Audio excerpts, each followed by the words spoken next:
Okay guys, today's video I got a good example of radio interference coming from a vehicle.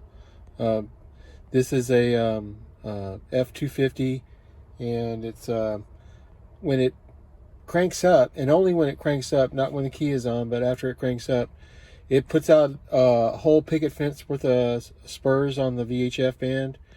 And the quick way to kind of see this in the field, to know what's going on, is if you can go to a weather channel that you're not really getting a good signal on. I have it on this one, and I only have a couple bars on it, so it's down. It's below 100 dBm, and what you'll see is that after I crank up the engine, the signal will go completely bad. I won't be able to hear it anymore, and I'll lose indication, or it'll show a falsely strong signal but real bad sound, and it goes back to normal as soon as you turn the engine off. So this was kind of like just giving you a clue.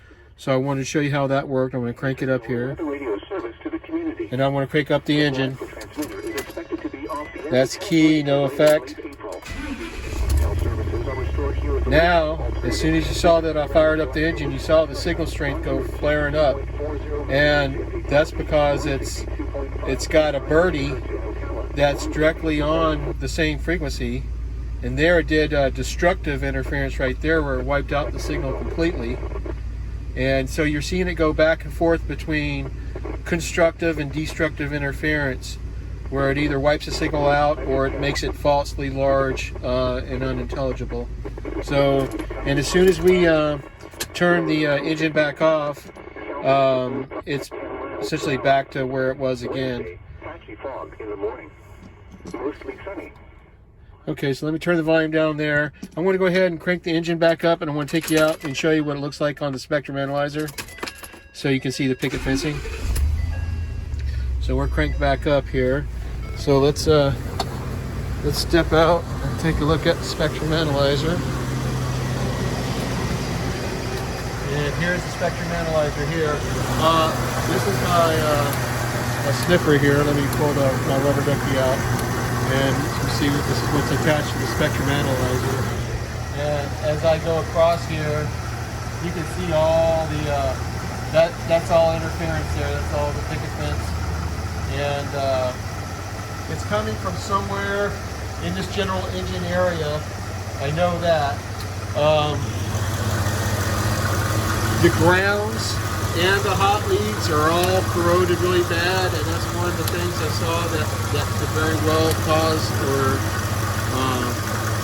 make this worse. So that's the first thing I'm going to try and attempt to do, is clean all that up and see what happens. So, but anyway, this is how it's starting off, and you can see how, if any of your channels happen to be on one of those birdies, and it's a rolling interference, it's not static. So it's just a matter of time before a birdie hits your channel. But anyway, that's where we're at right now, and we'll see what kind of fixes fixing the battery terminals make. So stand by for that. Okay guys, I'm back, and we made progress, found the problem. Wanted to go over with you what I found and what I didn't find. The first thing I did was I went and I cleaned up all the ground, both battery terminals and all the connections, and isolated everything to just the vehicle, and it made absolutely no difference whatsoever. So because the problem only is happening when the engine is running, I thought the alternator would be a prime suspect.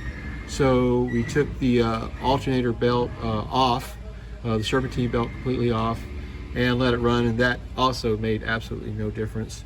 We noticed when the engine was running, however, there was like a popping, ticking noise, and our mechanic actually was able to successfully determine that it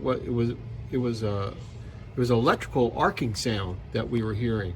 And sure enough, when we came into the garage and turned the lights off, and you look down at the bottom where they have these things here called coil on plugs, and you look down at the bottom and you could see where it was literally arcing out the bottom of it, and that was what was causing all the interference.